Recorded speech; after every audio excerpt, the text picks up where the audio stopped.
Este es un problema de los Estados Unidos. Y nosotros tenemos que recordar aquellos tiempos en que fueron algunos norteamericanos que intervinieron en la política de nuestros países. Por ejemplo, la gente que influyó en Juárez en forma increíble, los masones que venían de los Estados Unidos y decían, es que ustedes tienen que separar la iglesia del Estado, porque en aquellos tiempos la iglesia católica romana estaba inmiscuida, completamente mezclada con la forma en que se manejaban nuestros países. Entonces, ¿qué sucedió? Sucedió que se confundió en América Latina la masonería, que proponía la división de poderes, es decir, venía aquí a decir, es que es necesario que el Estado y la religión o las instituciones religiosas estén separadas, tengan una sana distancia. El Estado debe ser laico, decían, porque eventualmente en una sociedad van a haber gentes que van a pertenecer a otras religiones, además de la romana católica.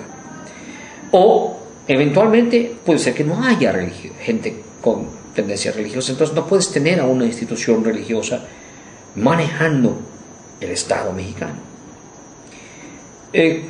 Esto se confunde y se vuelve un anticlericalismo radical que hace que el masón latinoamericano sea ateo. Y durante muchos tiempos los grandes hombres poderosos de Latinoamérica fueron ateos. Por lo menos en México hay muchos famosos ateos, gente que se sabía que eran ateos. Y para ser, por ejemplo, presidente de México, no se debería de creer en Dios, ni se debería pertenecer a ninguna religión. Esto, y si se pertenecía a alguna religión, debería de mantenerse completamente escondido el hecho. Tanto así que pasabas a la historia sin saber qué realmente eras. Se decía por ahí que estas personas pasaban por la vida y nunca, jamás, se sabía qué es lo que realmente eran con respecto a la cuestión religiosa. Las principales escuelas de México, formadas en el transcurso de 50 años dentro del siglo XX, fueron escuelas que provenían de órdenes religiosas de un tipo u otro. Y obviamente la Constitución de los Estados Unidos mexicanos expresamente prohíbe la enseñanza de cualquier forma o cualquier tipo de religión en las escuelas, sean públicas o privadas. La Constitución de los Estados Unidos mexicanos no tiene en un solo artículo la palabra Dios.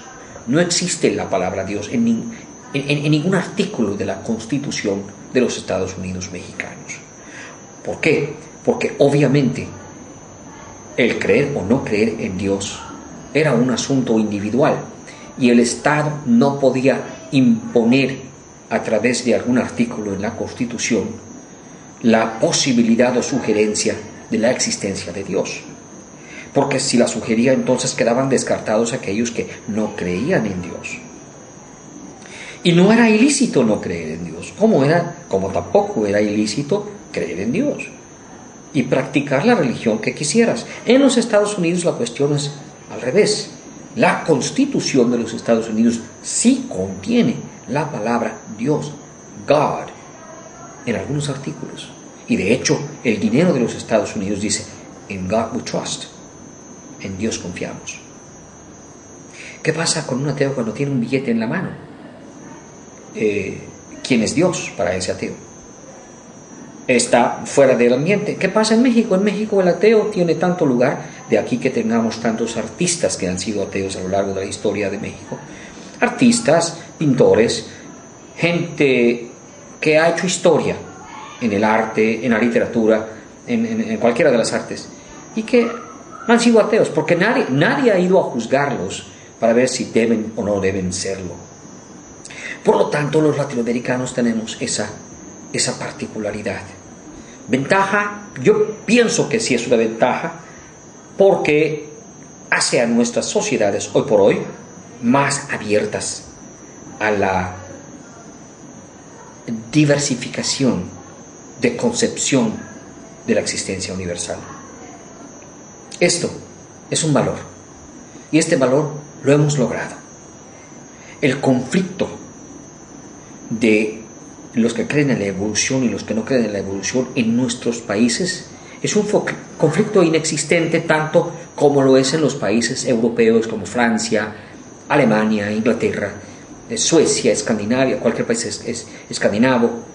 Ahí nadie está discutiendo que si somos producto de la evolución o que si somos producto de la creación.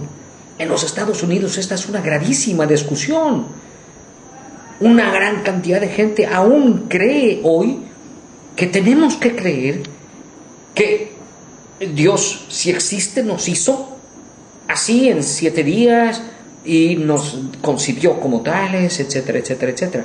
Por lo menos en los países hispanoparlantes y probablemente en el demás conjunto de países, este no es un problema. Nadie discute si la evolución es o no un hecho.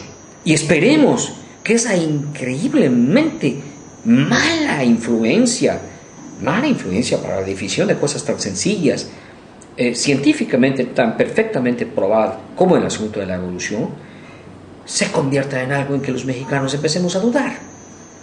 Es decir, yo recuerdo haber leído en una Biblia que alguno de mis hijos usó para algún evento religioso, Biblia romana católica, en la cual la introducción de la Biblia decía claramente que el método que el Creador pudo haber usado para llegar a nosotros como especie, pues es asunto del Creador. Y si hoy, científicamente, ese método parece indicarnos que fue el camino de la evolución, es obvio que no podemos negarlo. Y como hay una gran evidencia científica que nos muestra que ese fue el camino, entonces la Iglesia romana lo aceptaba como una posibilidad. Sin necesidad de decir tienes que creerlo, obviamente, pero no decía, si no lo crees, no eres un buen católico romano.